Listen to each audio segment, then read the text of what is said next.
Lebanon यूं ही खंडहर नहीं हुआ है। जिन बमों पर बैन लगाए गए थे, इजराइल ने उन बमों का इस्तेमाल करके लेबनान को तबाह करने की कोशिश की। अब रिपोर्ट में यह बड़ा खुलासा हुआ है। एक रिपोर्ट में दावा किया गया है कि इजराइल ने लेबनान के खिलाफ 13 महीने तक चले युद्ध के दौरान अंतर्राष्ट्रीय स्तर पर, इंटरनेशनल लेवल पर जो बम बैन किए गए थे, जिसमें क्लस्टर बम भी हैं, उनका इस्तेमाल किया लेबनान को तबाह करने के लिए, मासूम लोगों को मारने के लिए। दक्षिण लेबनान से जो तस्वीरें मिली हैं और उसको लेकर जो वेपन एक्सपर्ट्स हैं, हथियार विशेषज्ञों ने जांच की है इसकी, और जांच करने के बाद इस बात को पुष्ट किया है, इस बात को कंफर्म किया है कि इजराइल की ओर से उन खतरनाक हथियारों का इस्तेमाल किया गया, उन खतरनाक बॉम्ब्स का इस्तेमाल किया गया लेबनान को बर्बाद करने के लिए, जो कि दरअसल बैन है, जिनका इस्तेमाल किया ही नहीं जा सकता था। इजराइल ने इस तरह के बम लगभग 20 साल बाद इस्तेमाल किए हैं। इजराइल लेबनान युद्ध पर एक नई रिपोर्ट आई है और इस नई रिपोर्ट में एक बड़ा खुलासा हुआ है। द गार्जियन की रिपोर्ट बताती है कि जांच में संघर्ष के दौरान इजराइल ने ऐसे क्लस्टर बमों का इस्तेमाल किया जिन पर दुनिया भर में पाबंदी है, और इसी जंग की मार झेलते झेलते लेबनान के कई इलाके खंडहर में बदल चुके हैं। दक्षिण के गांव उजाड़ दिए गए, बड़ी आबादी विस्थापित हो गई, न जाने कितने बच्चे मार दिए गए। रिपोर्ट के मुताबिक दक्षिण लेबनान के घने पहाड़ी इलाकों में जो तस्वीरें निकली, उन्होंने पूरा मामला साफ कर दिया। यहां 2 तरह के क्लस्टर हथियारों के अवशेष मिले हैं। पहला 155 mm M999 बराक एतान शेल, और दूसरा 227 mm रायम एतान गाइडेड मिसाइल। बराक एतान में 9 सबमिशन होते हैं जो फटकर 1200 टंगस्टन के घातक टुकड़ों की बरसात कर देते हैं। वहीं आरएम एतान मिसाइल के बारे में दावा यह किया जाता है कि उसमें 64 छोटे बम होते हैं जो एक बड़े इलाके में फैलकर भारी तबाही मचा सकते हैं। क्लस्टर बम क्यों इतने खतरनाक होते हैं, सवाल यह भी है।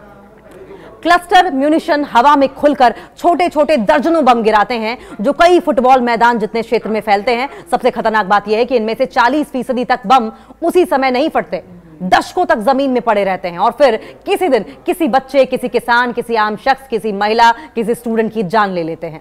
और इसलिए 124 देशों में इनके इस्तेमाल पर प्रतिबंध लगाया है। इजराइल इस संधि का हिस्सा नहीं है। इजरायली सेना ने इन हथियारों के इस्तेमाल की न तो पुष्टि की है और न ही खंडन किया है, लेकिन इतना जरूर कहा है कि वे अंतर्राष्ट्रीय कानून के तहत वैध हथियारों का ही इस्तेमाल करते हैं और नागरिकों को नुकसान से बचाने की कोशिश करते हैं। लेबनान का दर्द यह है, लेबनान के दर्द और 2006 की यादें ताजा हो उठी हैं। 2006 के युद्ध में इजराइल ने लेबनान पर करीब 40 लाख क्लस्टर बम गिराए थे, जिसका असर सदियों तक, दशकों तक, न जाने कितने ही मासूम जानों को भुगतना पड़ेगा, खामियाजा इसका भुगतना पड़ेगा, जिनमें से करीब 10 लाख फटे ही नहीं अभी तक। तब से अब तक 400 से ज्यादा लोग इन्हें अनफटे बमों की वजह से मारे जा चुके हैं। अब नए अवशेष मिलने से वहां के लोगों में दहशत और गुस्सा दोनों है। एमनेस्टी इंटरनेशनल के साथ साथ कई समूहों का कहना है कि क्लस्टर बमों को जिम्मेदार तरीके से इस्तेमाल करना संभव ही नहीं है। ये हमेशा नागरिकों को मारते हैं, युद्ध के वक्त भी और दशकों बाद भी। और ऐसे में अब सवाल यह है कि जिस तरीके की तबाही लेबनान में बैन हो चुके बमों, बैन हो चुके हथियारों का इस्तेमाल करके इजराइल की ओर से मचाई गई है, क्या इस पर अमेरिका के राष्ट्रपति डोनाल्ड ट्रंप कोई टिप्पणी करेंगे? क्या साथ खड़े होंगे? क्या सॉलिडारिटी लेबनान के साथ दिखाएंगे, या फिर हर बार की तरह यू टर्न मार जाएंगे? दक्षिण लेबनान से जो तस्वीरें मिली हैं और उसको लेकर जो वेपन एक्सपर्ट्स हैं, हथियार विशेषज्ञों ने जांच की है इसकी, और जांच करने के बाद इस बात को पुष्ट किया है, इस बात को कंफर्म किया है कि इजराइल की ओर से उन खतरनाक हथियारों का इस्तेमाल किया गया, उन खतरनाक बॉम्ब्स का इस्तेमाल किया गया लेबनान को बर्बाद करने के लिए, जो कि दरअसल बैन है, जिनका इस्तेमाल किया ही नहीं जा सकता था। इजराइल ने इस तरह के बम लगभग 20 साल बाद इस्तेमाल किए हैं। इजराइल लेबनान युद्ध पर एक नई रिपोर्ट आई है और इस नई रिपोर्ट में एक बड़ा खुलासा हुआ है। द गार्जियन की रिपोर्ट बताती है कि जांच में संघर्ष के दौरान इजराइल ने ऐसे क्लस्टर बमों का इस्तेमाल किया जिन पर दुनिया भर में पाबंदी है, और इसी जंग की मार झेलते झेलते लेबनान के कई इलाके खंडहर में बदल चुके हैं। दक्षिण के गांव उजाड़ दिए गए, बड़ी आबादी विस्थापित हो गई, न जाने कितने बच्चे मार दिए गए। रिपोर्ट के मुताबिक दक्षिण लेबनान के घने पहाड़ी इलाकों में जो तस्वीरें निकली, उन्होंने पूरा मामला साफ कर दिया। यहां 2 तरह के क्लस्टर हथियारों के अवशेष मिले हैं। पहला 155 mm M999 बराक एतान शेल, और दूसरा 227 mm रायम एतान गाइडेड मिसाइल। बराक एतान में 9 सबमिशन होते हैं जो फटकर 1200 टंगस्टन के घातक टुकड़ों की बरसात कर देते हैं। वहीं आरएम एतान मिसाइल के बारे में दावा यह किया जाता है कि उसमें 64 छोटे बम होते हैं जो एक बड़े इलाके में फैलकर भारी तबाही मचा सकते हैं। क्लस्टर बम क्यों इतने खतरनाक होते हैं, सवाल यह भी है।